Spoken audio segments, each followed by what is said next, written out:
영광의 하나님, 온 땅에 충만한 존귀하신 하나님, 생명과 빛으로 지혜와 권능으로 언제나 우리를 지키시는 하나님, 성부와 성자와 성령 삼위의 하나님, 우리의 예배를 받아주시옵소서.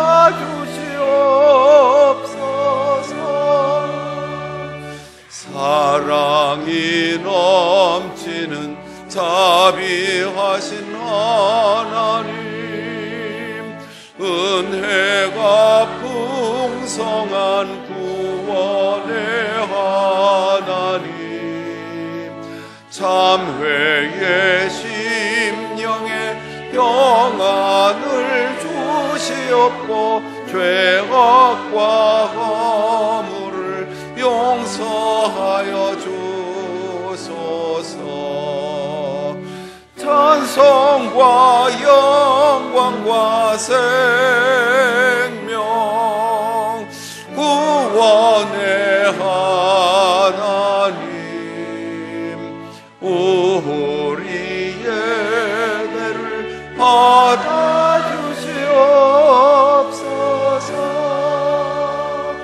연약한 심령을 굳게 세워주시고 우둔한 마음을 지혜롭게 하시고 주의 뜻 받들어 참되게 살아가며 주 말씀 따라서 용감하게 하소서. 권능과 지혜와 사랑 은혜의 하나님, 우리 예배를 받아주시옵소서.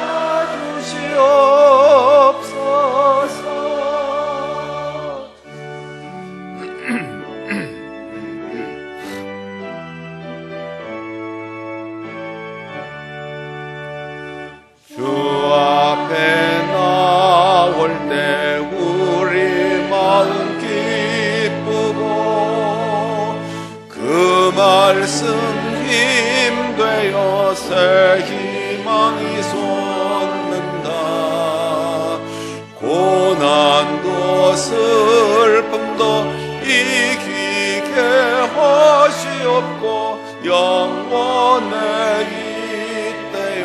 살아가게 하소서. 우리의 자랑과 기쁨 생명의 하나님, 우리 예배를 받아주시옵소서.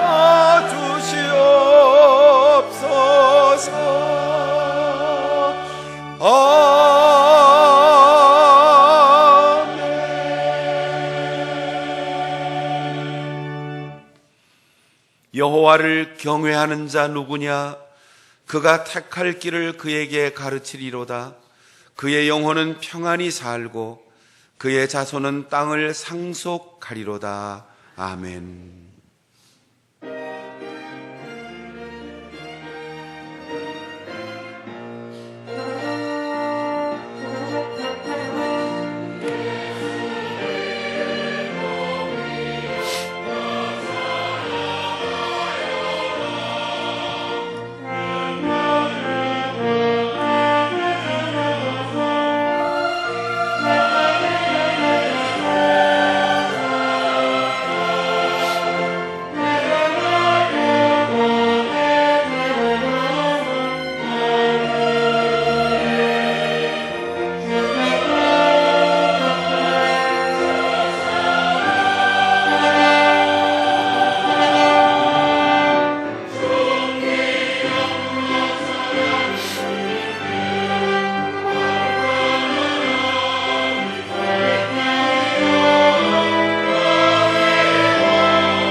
우리의 소망이 되시는 하나님, 은혜의 손길로 구원하시고 성령으로 위로하시며 진리로 이끌어 주시는 은혜에 감사드립니다.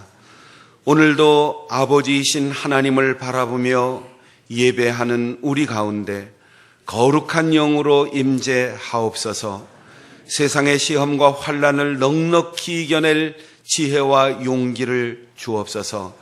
하나님이 계신 것과 자기를 찾는 자들에게 상 주시는 이심을 믿음으로 예배하오니 기쁘게 받아 주옵소서. 우리를 온전케 하시는 주 예수 그리스도의 이름으로 기원하옵나이다. 아멘.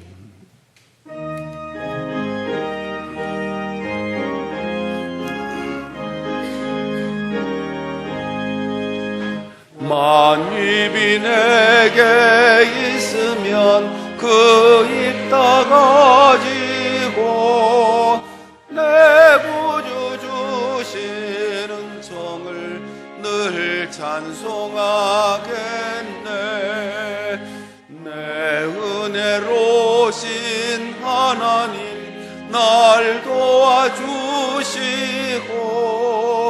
그 크신 영광 널리 펴 알게 하소서. 내 주의 귀한 이름이 날 위로하시고 이 귀의 음악 같으니 참 희락되도다.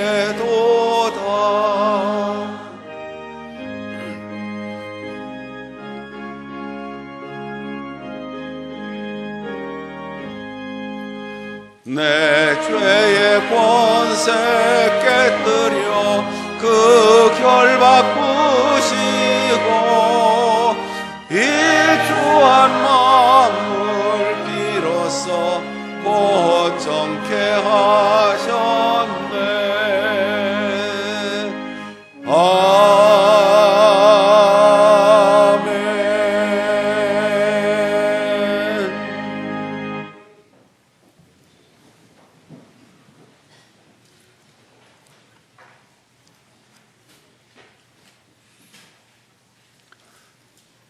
또 내가 새 하늘과 새 땅을 보니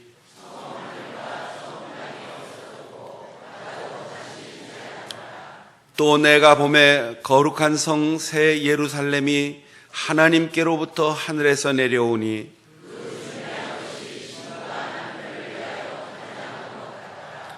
내가 들으니 보좌에서 큰 음성이 나서 이르되 하나님이 그들과 함께 계시리니 그들은 하나님의 백성이 되고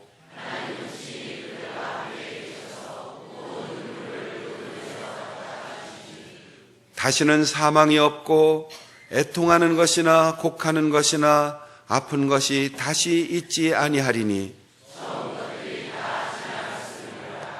보좌에 앉으신 이가 이르시되 아멘. 나는 전능하신 아버지 하나님 천지의 창조주를 믿습니다.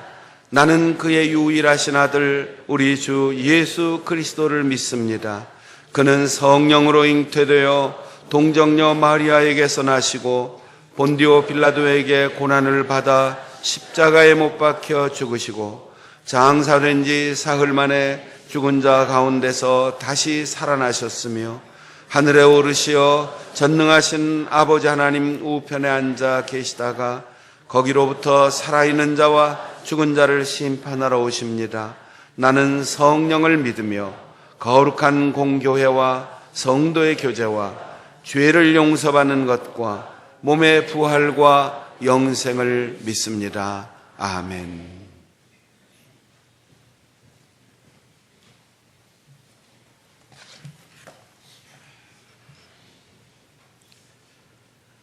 전능하신 아버지 하나님, 6월의 셋째 주 초여름의 거룩한 주일을 허락하셔서 신령과 진정으로 예배드릴 수 있는 복을 주시니 감사와 찬양을 올려드립니다. 주님 홀로 영광 받으시옵소서. 지난 한 주일 동안에도 우리들의 일상에서 만나는 여러 가지 혼란과 선택의 순간에 하나님 말씀에 순종치 않고 우리 생각대로 살아가며 알게 모르게 지은 죄가 너무나도 많음을 자백합니다.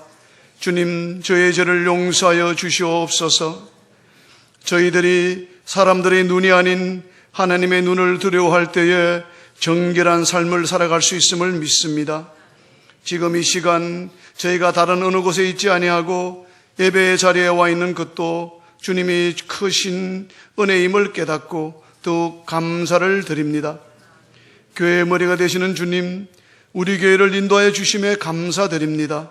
우리 교회가 모든 성도들이 지친 마음에 회복을 주는 오아시스와 같은 안식처 되길 기도합니다. 몸의 질병과 마음의 상처로 또 서로 간의 관계의 단절로 힘들어하는 성도들에겐 먼저 다가가서 도움을 주고 함께 기도하는 사랑의 나눔을 실천케 하시옵소서. 담임 목사님을 비롯하여 목회실과 직분자들, 성도들이 합력하여 주님의 공동체를 이루어가는 전통을 가진 교회 되기를 간절히 기도합니다. 공의로우신 주님, 호국보훈의 달에 나라를 위해 더욱 간절히 기도합니다. 지난주 북미 두 나라 정상들의 회담으로 한반도의 영구적인 평화의 길을 열어주신 은혜에 먼저 감사드립니다. 70년간 바벨론 포로 생활에서 해방시키시며 이스라엘 백성에게 소망과 회복을 주신 것처럼 주님, 분단 70년이 된 우리 민족에게도 화해와 평화의 정착이 회복될 수 있도록 허락해 주시옵소서. 애척 불허의 국면이 재현되지 않게 하시고 앞으로 이어지게 될 정상들의 만남에서 하나님께서 직접 강권적으로 개입하셔서 여리고성과 같이 견고한 분단의 벽이 무너지게 하심으로 온 세상이 하나님께서 역사의 주관자이심을 알게 하시옵소서. 주님, 목회실을 위하여 기도합니다. 3월부터 시작된 대신방을 은혜롭고 복되게 진행케 하심에 감사드립니다. 목양에 애쓰시는 목회실을 강건함으로 붙들어 주시옵소서. 이 시간 박순영 담임 목사님의 선포하시는 말씀에서 주님의 음성을 듣는 표적을 주시옵소서. 지난 1년 동안 해 선교위원장으로 교단과 우리 교회를 대표하여서 어려웠던 기이한 사명을 성공적으로 감당케 하시니 감사를 드립니다. 오늘은 외국인 대상으로 의료 선교와 봉사하는 날입니다. 주님께서 그 어려운 가운데서도 잘 진행될 수 있도록 함께하여 주시옵소서. 주님, 오늘 예배에 임마누엘 찬양대의 하나님께서 우리를 이해하시면은 찬양곡을 기쁘게 받아주시고 찬양이 주님을 향한 우리의 신앙 고백이 되게 하시옵소서. 이 모든 간구를 우리를 구원하여 주신 예수 그리스도 이름으로 기도드립니다. 아멘.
예수여 비오니 나의 기도 들으사 애통하며 회개한 맘 충만하게 하소서. 성령이여 강림하사 그 신관능 주소서. 원하옵고 원하오니 충만하게 하소서. 예수여 비오니 나의 기도 들으사 애통하며 회개한 맘 충만하게 하소서. 힘이 없고 연약하나 엎드려서 비오니 성령 강림하옵소서. 충만하게 하소서. 예수여 비오니 나의 기도 들으사 애통하며 회개한 맘 충만하게 하소서.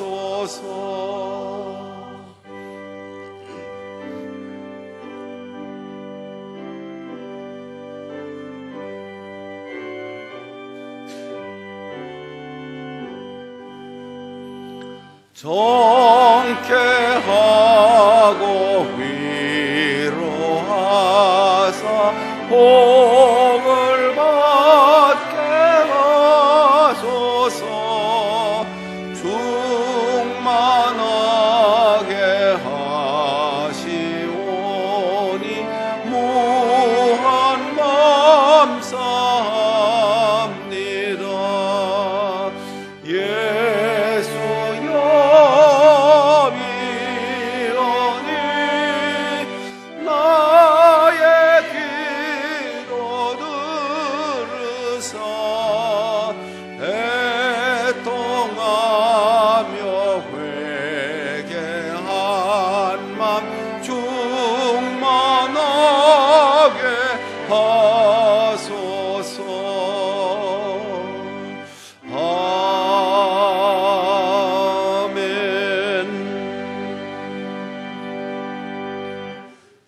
아들도 아낌없이 보내주신 하나님 아버지, 우리에게 모든 것을 주신 주님께서 이웃을 내 몸과 같이 사랑하라 하신 분부를 따라 이 예물을 드립니다.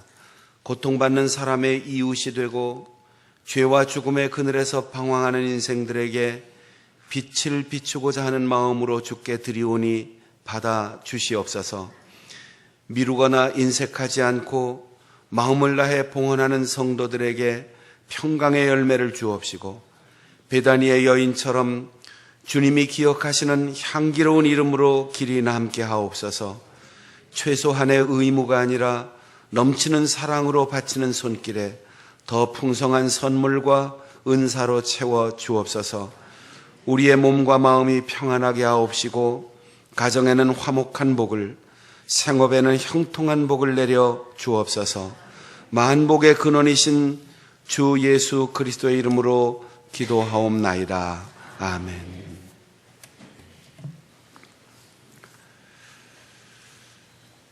교회 소식 전해드립니다. 오늘 3부 예배 후에 1, 2, 3, 4 각야전대 원료회로 모입니다.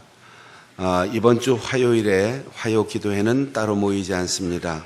서울중앙지방 권사회 연합회 일일 수련회를 6월 19일 화요일 오전 10시 30분부터 오후 1시 30분까지 청계 열린교회에서 성령으로라는 주제로 이두상 목사님 강사로 말씀을 경청할 텐데, 우리 권사회 회원들은 교회로 10시까지 오셔서 함께 출발할 수 있도록 참여해 주시기를 바랍니다.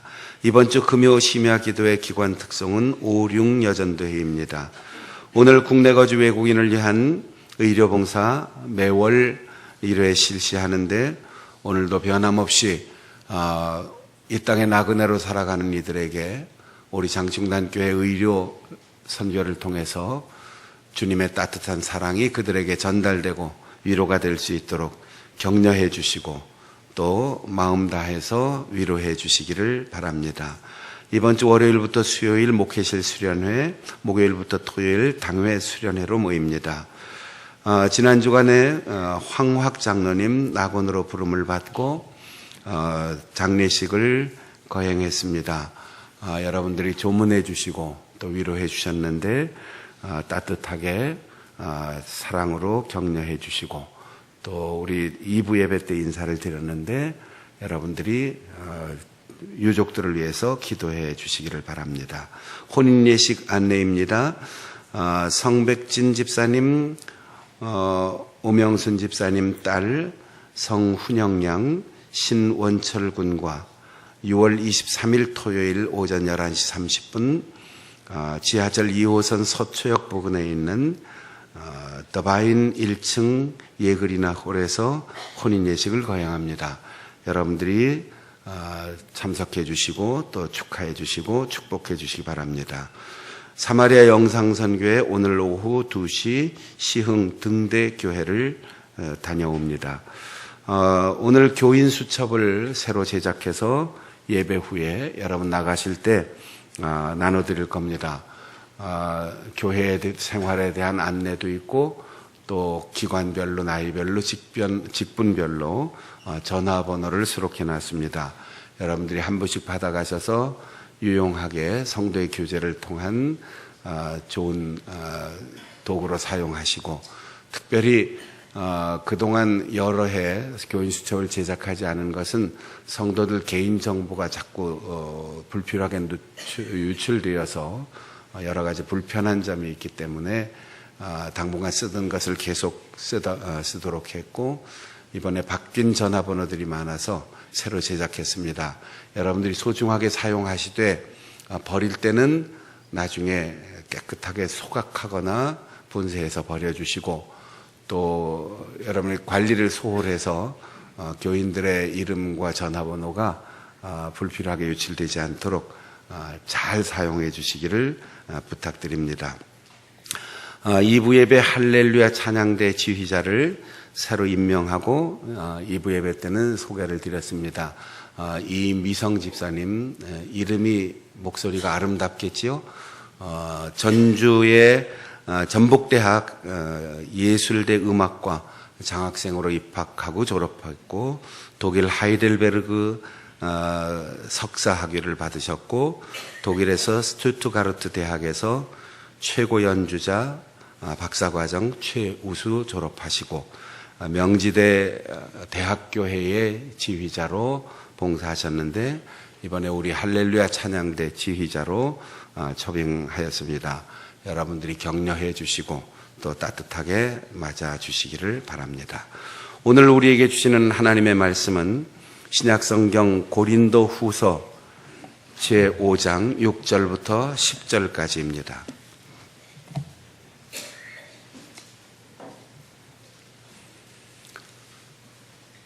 그러므로 우리가 항상 담대하여 몸으로 있을 때에는 주와 따로 있는 줄을 아노니, 이는 우리가 믿음으로 행하고 보는 것으로 행하지 아니함이로라.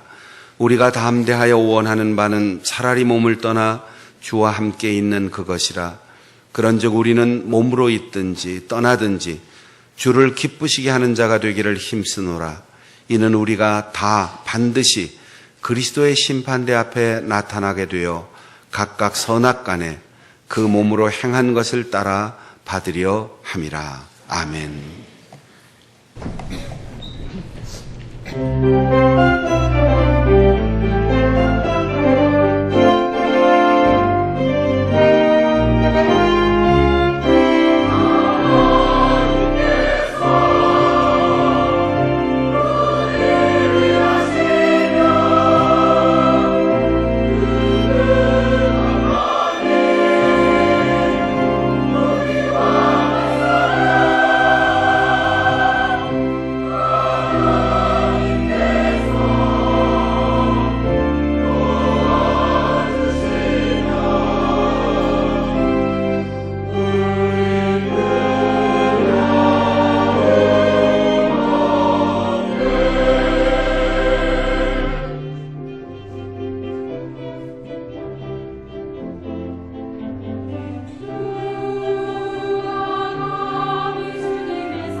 신약 성경 가운데 가장 많은 책을 기록한 사도 바울은 그의 전체적인 편지와 행적을 통해서 우리에게 세 가지를 얘기하고 있습니다. 첫 번째로 우리가 받은 구원은 율법을 지키거나 선한 행위로 얻은 것이 아니라 아무도 구원받을 자격이 없는 우리가 믿음으로 말미암아 값없이 은혜로 구원을 얻었다는 사실입니다. 두 번째는 거듭난 사람은 구원받은 것에 만족하지 않고 성령으로 충만하여 새롭게 살 수 있다는 희망과 능력의 권고입니다. 세 번째,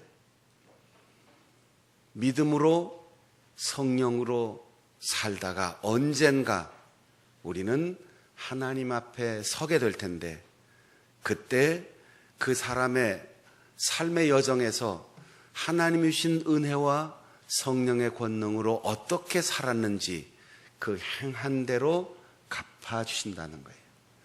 이 세 가지가 바울 사도의 가르침일 뿐 아니라 성경 전체의 가르침이기도 합니다. 은혜로 구원받았습니다. 그러니 감사하며 살아야 합니다. 성령으로 살아야 합니다. 왜냐하면 구원받았어도 능력 있게 살고 환난과 고통을 이기고 영원한 소망을 가지고 흔들림 없이 살려면 성령의 도우심이 아니면 우리 인간의 의지와 인간의 지식과 인간의 인격으로 하나님의 자녀답게 살 수 있는 것 우리에게 아무것도 없기 때문입니다. 하나님의 심판이 마지막에 있다라는 믿음, 하나님이 우리의 삶의 모든 것을 보고 계시다고 하는 확신이 없다면 우리는 더 많은 말을 하면서 살고 싶을 거예요. 우리가 좀 더 한계를 넘어서서 못할 일이 없어요. 그러나 하고 싶은 말이 있어도 침묵하는 것은 충분히 할 수 있는 행동이 예상되어도 절제하는 이유는 하나님이 행한 그대로 마지막 날에 갚아주실 것을 믿고 있기 때문입니다. 바울 사도는 그래서 날로 새로워지는 속 사람이 받을 영원한 영광을 눈에 보이지 않지만 영적인 믿음의 눈을 뜨고 그것을 바라본다고 고백하면서 땅에 있는 장막집, 우리의 겉사람, 이 몸이 무너질 때 다시는 무너지거나 낡아지지 않는 영원한 집을 예수님처럼 다시 사는 부활의 몸을 우리에게 입혀주실 터인데 그걸 어떻게 알 수 있습니까? 그것을 어떻게 믿고 흔들림 없이 영원한 소망 속에 살 수 있습니까? 하고 질문하는 사람들에게 그것을 보증하기 위하여 우리에게 성령을 주셨다. 5장 5절에 이렇게 말하고 있습니다. 우리가 물건을 살 때도 이거 고장나면 고쳐줄까? 이거 AS 받을 수 있을까? 그때 거기 1년 동안 어떤 고장이 나도 무조건 무상으로 다 수리해 줍니다. 보증서가 딱 있으면 든든한 마음으로 그 물건을 사게 되는 거예요. 아무리 좋고 쓸모 있어도 고장 났는데 고칠 길이 없다. 그러면 다시는 그 회사 제품을 사지 않습니다. 우리가 학교를 진학을 해도 취업을 해도 은행에 가서 대출을 받아도 내가 조금 모자라지만 재정 능력도 부족하고 지식도 좀 부족하지만 누군가 이 사람이 돈을 갚지 못하면 내가 대신 갚아주겠습니다. 이렇게 보증해주면 내 능력보다도 더 많은 돈을 대출받을 수 있어요. 내 능력보다도 그 보증인 때문에 취업을 할 수가 있어요. 바울 사도는 우리가 성령으로 새롭게 살아야 하고 이 땅에서 100년 남짓한 인생을 산다 할지라도 영원한 삶을 잊으면 안 된다. 그 소망을 잃어버리면 안 된다. 우리의 장막집이 무너지면 무너지지 않는 새 집을 부활의 몸으로 우리에게 입혀주신다. 이걸 믿고 끝까지 당당하게 살아갈 수 있도록 하나님께서는 성령을 우리에게 보증으로 주셨다는 거예요. 거꾸로 생각하면 우리가 왜 자꾸 흔들립니까? 사람 때문에 왜 속이 상하십니까? 왜 내 일, 내 충성, 내 헌신을 사람들이 알아주지 않을까? 눈에 자꾸 보이고 싶고 박수 받고 싶고 명예를 얻고 싶고 사람들이 칭찬해 주는 것에 마음이 자꾸 빼앗기는 이유는 우리의 보증이신 성령으로 충만하지 않기 때문이에요. 아무도 알아주지 않아도, 아무도 칭찬해 주지 않아도, 이 땅에서 아무런 보상도 받지 못해도 주님 앞에 설 때 우리가 다 행한 대로 갚아주시는 하나님께서 기억하실 것이다. 그리고 생명의 면류관, 시들지 않는 면류관, 영광의 면류관, 썩지 않는 면류관, 금면류관을 우리에게 씌워주신다. 이 믿음을 성령께서 주시기 때문에 우리가 살아가는 것은 지식의 증가나 건강관리나 사람들과의 좋은 인간관계도 필요하지만 그 모든 것을 넘어서서 성령의 보증, 성령의 위로, 성령의 충만함으로 살아가야 한다는 것입니다. 그래서 우리가 읽은 이 본문의 서두는 그러므로 우리가 항상 담대하다. 왜 세상에서 주눅이 들어요? 별것도 아닌 일에 왜 속이 상하고 마음이 흔들립니까? 외로운 생각이 드십니까? 성령께서 우리를 자신만만하게 용기 있게 활기 가득하게 살아갈 수 있도록 새 힘을 주시는데 오늘 이 성령의 충만함을 경험하고 성령의 충만함을 회복할 수 있는 우리 성도들이 되시기를 바랍니다. 바울 사도는 이렇게 은혜로 구원받았고 성령으로 살아야 하고 하나님 앞에 마지막 날 심판받을 것을 확신하면서 그의 삶의 기준이 분명해졌어요. 우리가 보는 것으로 행동하지 않고 믿음으로 행한다. 여기 행한다는 말은 걸음을 걷는다는 뜻인데 길을 간다 이 말은 목적지를 향해서 단순히 물리적 거리를 옮겨간다는 뜻이 아니고 인생을 산다는 뜻이에요. 길을 걸으며 사는 것이 우리의 인생입니다. 그런데 우리는 보이는 것을 추구하며 가요. 보이는 것 때문에 멈춰요. 보이는 것 때문에 시선이 흔들려요. 바울 사도는 보는 것으로 판단하고 보는 것으로 결정하고 행동하지 않고 보이는 것을 추구하며 살아가지 않고 보이지 않는 것을 보는 믿음으로 한 걸음 한 걸음 걸어간다 하였습니다. 보는 것이 기준이 아닙니다. 보이지 않는 믿음이 우리의 삶의 기준입니다. 하나님께서 이스라엘 민족을 선택하실 때 아브라함의 후손들을 400년 동안이나 애굽에서 노예로 살게 하였습니다. 모세를 보내어 그들을 해방시키시고 40년 광야를 통하여 연단하시고 약속의 땅 가나안에 새로운 나라를 세우게 하셨습니다. 나라가 없어서 세운 게 아니에요. 이미 지중해 연안 수많은 나라들이 세워져 있습니다. 하나님께서는 그 나라들 가운데 가나안 땅에 세우는 이 조그만 나라는 영토가 넓어서가 아니고 군사적으로 강력한 대국이 아니라 하나님이 아버지 되시고 이 땅에 노예가 없고 주인이 없고 다툼이 없고 모두가 형제 자매가 되는 가족 같은 나라를 만드셨습니다. 다른 나라는 다 임금이 그 나라의 주인이에요. 그리고 모든 백성들이 임금의 군림, 그것을 인정하고 종이 되는 거예요. 모든 소유권, 모든 입법권이 왕에게 있습니다. 이스라엘만은 하나님이 법을 만드시고 임금도 법을 지켜야 되고 하나님만이 아버지가 되시고 이 땅에 노예가 없고 차별이 없고 모든 백성이 다 형제 자매가 되는 그런 나라를 세우셨습니다. 그런데 세월이 지나면서 이스라엘 백성들이 보이지 않는 하나님 때문에 답답하게 생각했어요. 뭔가 보이는 것이 필요하다 생각했습니다. 이스라엘은 초기에 정착해서 임금이 없었고 군사 지도자가 없었고 상비군이 없었고 전쟁 무기가 없었습니다.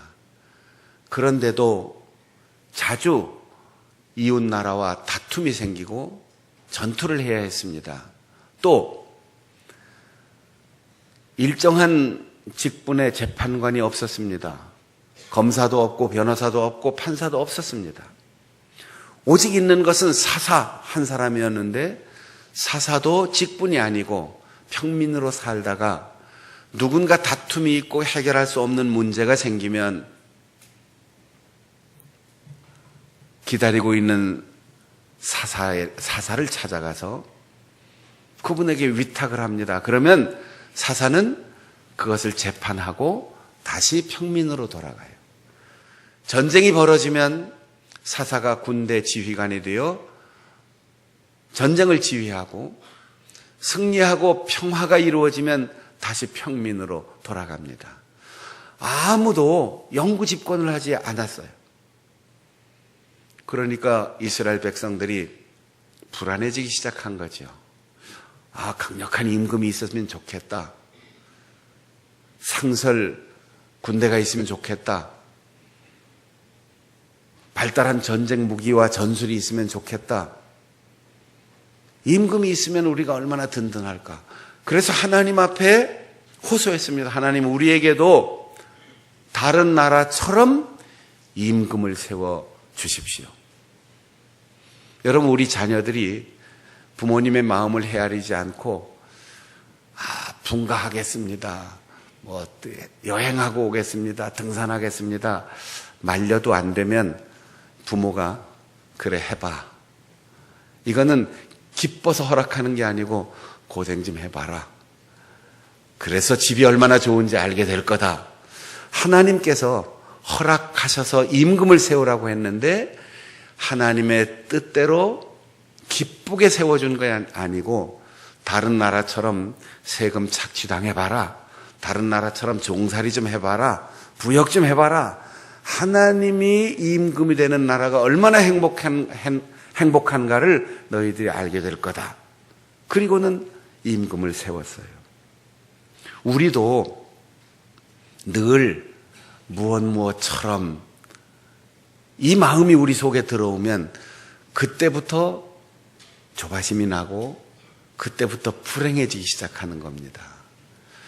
이스라엘 백성들이 하나님이 세워주신 그 새로운 나라에서 동등하게 평안을 누리며 살아가다가 다른 나라처럼 임금이 필요합니다. 다른 나라처럼 군대가 필요합니다. 다른 나라처럼 철기 문화가 필요하고 그래서 칼과 창을 만들고 전차를 만들어야 되겠습니다. 이때부터 갑자기 조그만 나라 약소국처럼 느껴진 거죠. 여기 이제 연세가 많으신 분들이 옛날 추억해 보면 미장원에 가시고 또 이발소에 가시고 그러면 남자분들 보고 머리를 어떻게 깎아드릴까요? 여자분들 머리를 어떻게 해드릴까요? 그러면 옛날 미장원에는 그 유명한 배우들 사진이 쭉 있었어요. 그래서 머리 하기 전에 이렇게 한번 둘러보고 김지미처럼, 윤정이처럼, 문희처럼, 남정님처럼 해주세요. 이렇게 주문을 했죠. 남자들은 남궁원처럼, 신영균처럼, 신성일처럼. 여러분, 이 세상에 쌍둥이도 똑같지 않습니다. 하나님은 우리에게 누구처럼 살으라고 말씀하시지 않았어요. 모세처럼 바울처럼 살으라고 우리에게 말씀하시지 않았어요. 너는 너답게 살아라. 이스라엘은 이스라엘다운 하나님의 나라를 만들어라. 이렇게 했는데 이스라엘 백성들은 그 나라처럼. 그때 하나님께서는 그럼 임금을 세워라. 그리고 사무엘에게 임금을 선택해서 세우게 하셨습니다. 뽑힌 사람이 사울이에요. 사울에 대한 표현이 이렇습니다. 준수한 소년이라 다른 사람의 평균보다 어깨 하나는 더 큰 장대한 사람이었고 아버지의 명령에 순종하여 양을 찾으러 가고 날이 저무니까 걱정할 아버지를 생각하는 자상한 소년이었다. 얼마나 모범 청소년이었습니까? 이런 사람을 임금으로 세웠어요. 잘생기고 튼튼하고 좋은 마음밭을 가지고 있는 사람을 임금으로 세웠으니까 이스라엘이 다른 나라에 비해서 아주 멋진 나라가 되어야 되잖아요. 사울이 임금이 되고 나서 사람이 달라졌어요. 우리가 직장이나 또 동창들 만나면 그런 얘기 가끔 하시죠? 저 사람 옛날에 그런 사람이 아니었는데 완장 차고 나니까 달라졌어. 뭔가 벼슬, 무슨 장 이런 거 탁 맡으면 사람이 갑자기 달라지는 거지요. 그렇게 멋지던 청년 사울이 임금이 되더니 질투의 화신이 되고 불안하고 공포에 사로잡히고 그러다 보니까 두통으로 인하여 견딜 수 없는 악몽을 꾸면서 사는 사람이 되었어요. 게다가 자기의 사위로 역전의 명장으로 백성들에게 존경받는 다윗을 향해서 질투하기 시작하고 그를 죽이려고 했습니다. 아말렉과의 전투에서 하나님이 제사를 받으시는 시간까지 기다리라고 했는데 자기의 생각한 그 시간에 사무엘이 오지 않자 그까지 제사쯤이야. 내가 이미 순서 다 아는데 자기가 집례를 하고 제사장 흉내를 내다가 하나님으로부터 사무엘을 통한 당신을 버린다라고 하는 선언을 들었습니다. 전쟁이 끝나고 승리 후 이방의 문화가 그들 가운데 들어오지 않도록 어떤 것도 아끼지 말고 다 불태워 진멸하라고 했는데 전리품을 몰래 챙겼어요.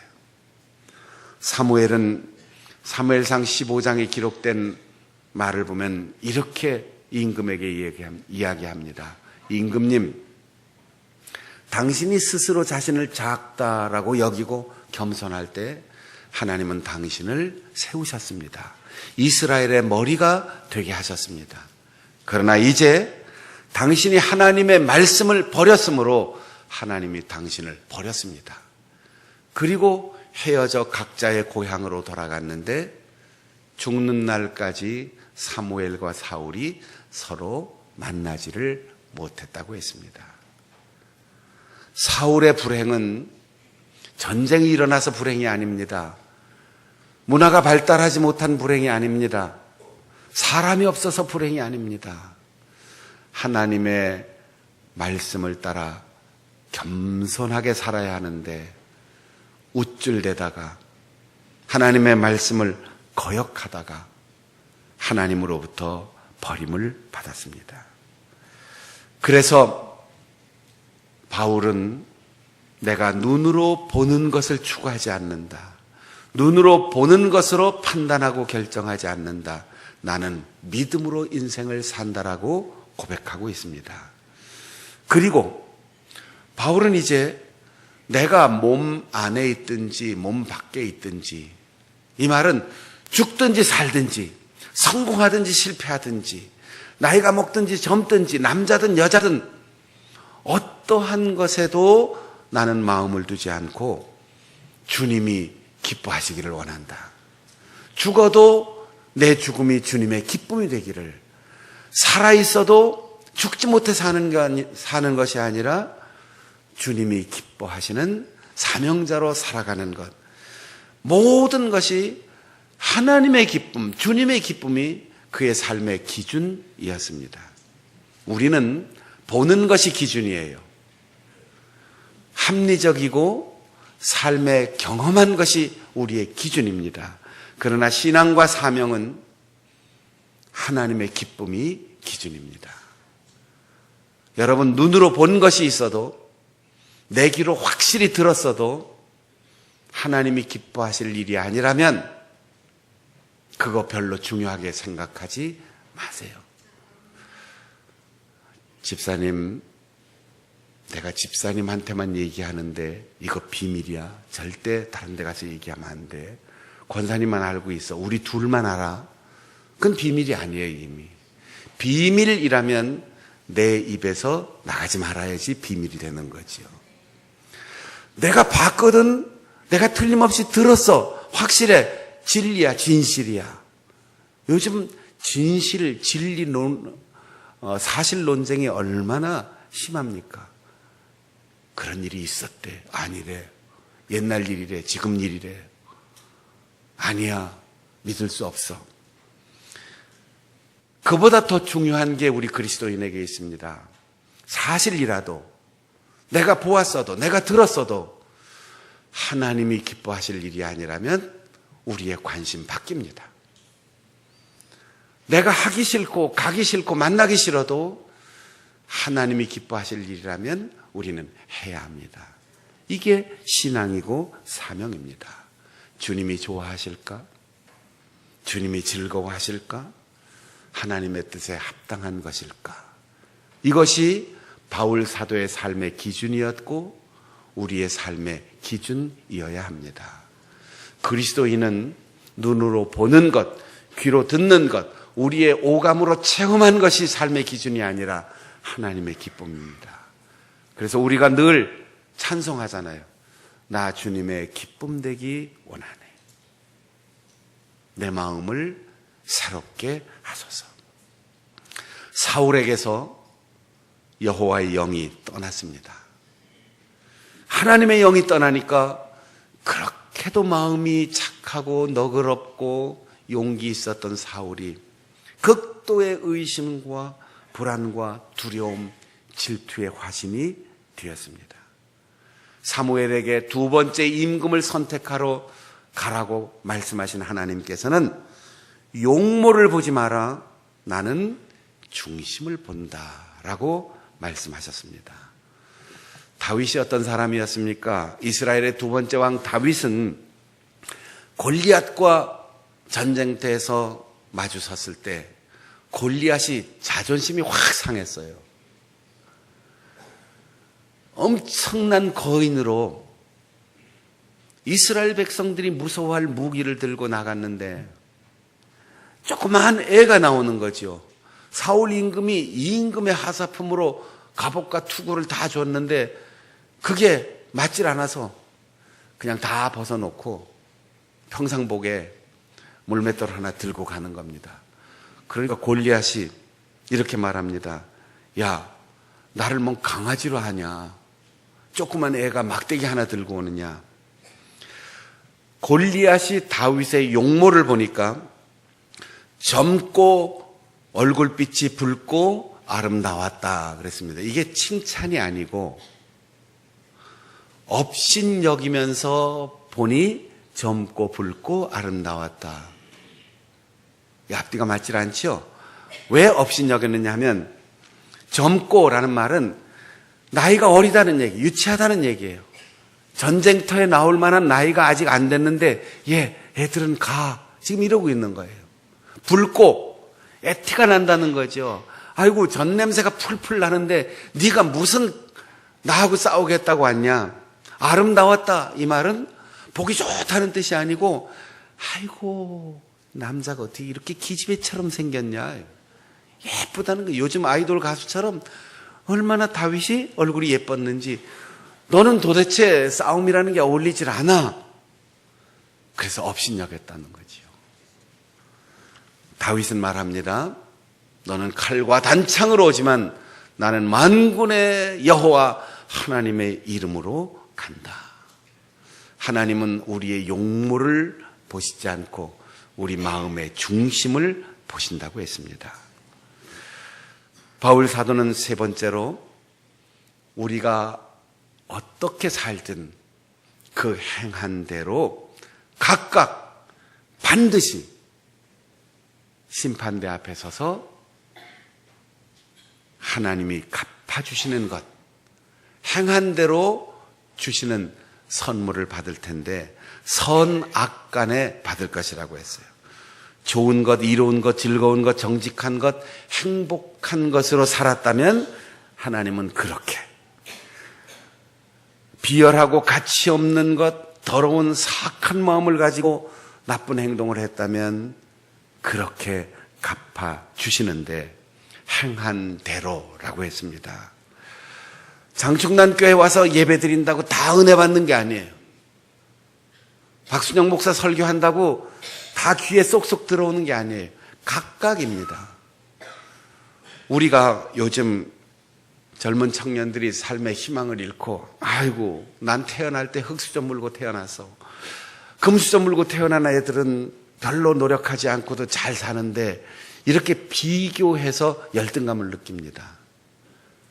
언제부터 우리가 금수저가 있었습니까?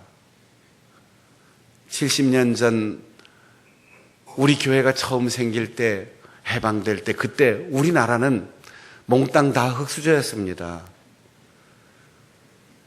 조선 마렵에 기울어져 가는 국은 외침을 감당하지 못해서 36년 동안 남의 나라 식민지로 살았어요. 해방되면서 전쟁에 시달리면서 가난과 굶주림과 한글도 해독하지 못한 문맹자들이 있는 나라였습니다.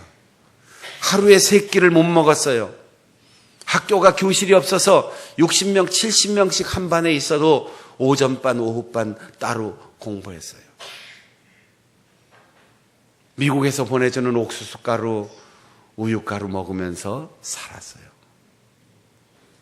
그런데 우리가 물려받은 것 때문에 이렇게 세계 열강의 어깨를 나란히 하고 세계에서 주목받는 나라가 된 것, 금수저 물고 태어난 게 아니고 흙수저로 태어난 우리 선조들이, 우리 아버지 어머니들이 금수저를 만든 거예요. 각각 그 일한 대로라고 했어요. 조선 중기에 임진왜란을 겪고 병자호란을 겪고 남의 나라의 외침 때문에 혼란한 격동기, 그 가장 어려웠던 시기에 역사의 한복판에서 조선 최고의 문인으로 존경받는 예조 판서를 지내고 영의정을 지냈던 상촌 신시성을 가진 신흠이라고 하는 유학자가 있습니다. 그분이 선조 임금의 사돈이 됐어요. 임금의 딸 공주가 며느리로 시집을 온 거예요. 조정의 신료들과 온 동네 사람들이 공주님을 며느리로 맞이하면 그 집에서 살아서 되겠어. 수리 좀 해야지. 이분 말이 집이 훌륭하지는 못해도 예를 행하기에는 충분하다. 공주님을 며느리로 맞이하면서 기둥 하나 고치지 않고 집수리하지 않고 끝내 그대로 공주님을 맞이한 청렴한 사람이었어요. 그분이 남겨 우리에게 물려주신 4줄의 한시가 있는데 이렇습니다. 동천년로 항장곡 매일생향 매일생한 불매향 월도천휴 여본질 유경백별우신지. 오동나무는 천년을 늙어도 그 속에 아름다운 곡조를 간직하고 있고, 매화는 일생 찬바람 맞으며 살아도 향기를 팔지 않고, 달은 수없이 이지러져도 그 본질이 변함이 없고, 버드나무가 100번을 꺾여 나가도 새 가지가 돋아 나온다. 여러분, 우리가 주눅들고 불안해하고 걱정할 것 없습니다. 우리의 아버지 어머니, 우리의 할아버지 할머니들이 얼마나 멋진 나라를 물려줬습니까? 우리끼리 비교할 필요 없어요. 우린 다 금수저예요. 우리는 다 좋은 나라에서 정말 좋은 혜택을 받으면서 살아왔습니다. 지금 여러분들 다 부모보다 잘 살고 있고, 부모님보다 좋은 학교 나왔고, 부모님보다 더 좋은 형편에서 살고 있어요. 그런데도 비교하면 비참해지는 거지요. 우리가 어떻게 살아왔는가, 그걸로 인해서 하나님 앞에 재판받는다. 이 믿음이 확실하다면 오늘 우리가 손해보고, 오늘 우리가 억울한 일 당하고, 오늘 우리가 좀 불안한 일이 있고, 그래도 걱정할 거 없습니다. 이 땅에 있는 교회들이 보이는 것에 흔들리지 않고 보이지 않는 영원한 것을 추구하고, 이 땅에 은혜로 구원받은 성도들이 감사하는 마음으로 성령 충만하여 힘있게 당당하게 살아간다면 우리 민족의 미래는 희망이 있고, 우리의 자녀들에게 또 다른 새로운 세상이 전개될 것입니다. 여러분의 삶의 기준은 무엇입니까? 보이지 않는 영원한 것이 있음을 믿음으로 바라보십시오. 그리고 그날까지 우리에게 보증으로 주신 성령으로 충만하여 당당하게 살아가십시오. 하나님께서 중심을 보시고 반드시 기억하시고 갚아주실 것입니다. 이 믿음으로, 신앙과 사명으로 끝까지 선한 싸움의 승리자로 살아가는 우리 성도들이 되시기를 바랍니다. 통성으로 기도하겠습니다. 우리의 보이는 것을 기준으로 내 경험을 절대화하는 어리석음으로 살아왔다면 이제는 믿음으로 행하게 하시고, 성령 충만하여 담대히 살게 하시고, 하나님의 심판을 두려워하는 마음으로 그날의 상급을 기대하는 신앙과 사명의 사람으로 살겠습니다. 그렇게 통성으로 기도하겠습니다. 하나님 아버지, 보이는 것을 확실하다고 생각하고 세상에 보이는 것 때문에 마음 흔들리며 살아왔음을 고백합니다. 잠시 환난 때문에 마음 상하고 낙심하며 살아왔음을 고백합니다. 이제는 영원한 것이 있음을, 영원한 새하늘과 새 땅이 있음을, 보이지 않지만 하나님께서 나를 사랑하시고 은혜로 나를 구원하셨음을 믿음으로 바라보며 그 믿음으로 우리의 삶을 살게 하여 주시옵소서. 사실과 진실보다 더 중요한 주님의 기쁨을 우리의 삶의 기준으로 삼고 하나님의 영광을 위하여 살아가는 우리들 되게 하여 주시며, 언젠가 각각 행한 대로 주님 앞에 서서 심판받을 것을 알게 하셔서 우리가 하나님을 두려워하는 마음으로, 영혼을 사모하는 마음으로, 생명의 면류관을 사모하는 마음으로 진실한 신앙과 사명으로 살게 하여 주옵소서.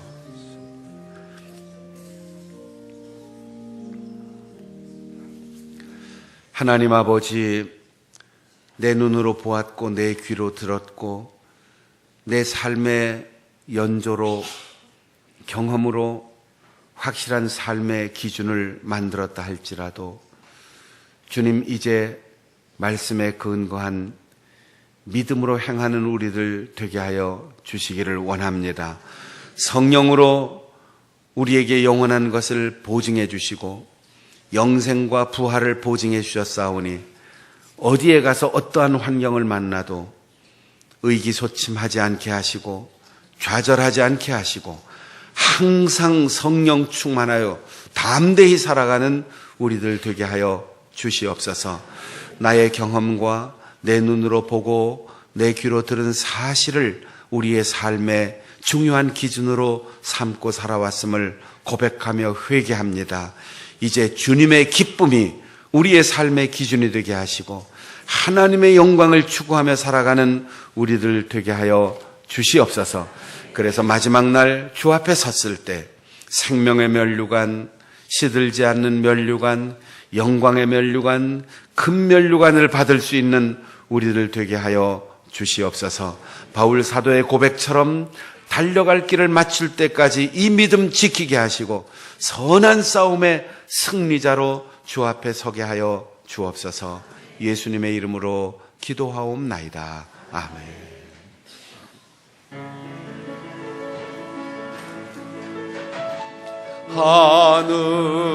하늘에 계신 아버지 이름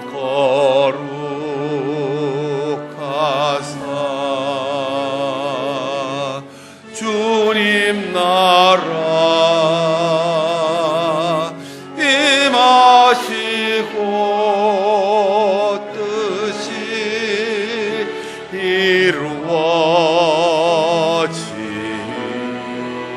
이루어지이다. 일용할 양식 주시고 우리들의 큰 죄 다 용서하옵시고 또 시험에 들게 마시고 악에서 구원하소서. 대개 주의 나라 주의 권세 주의 영광 영원히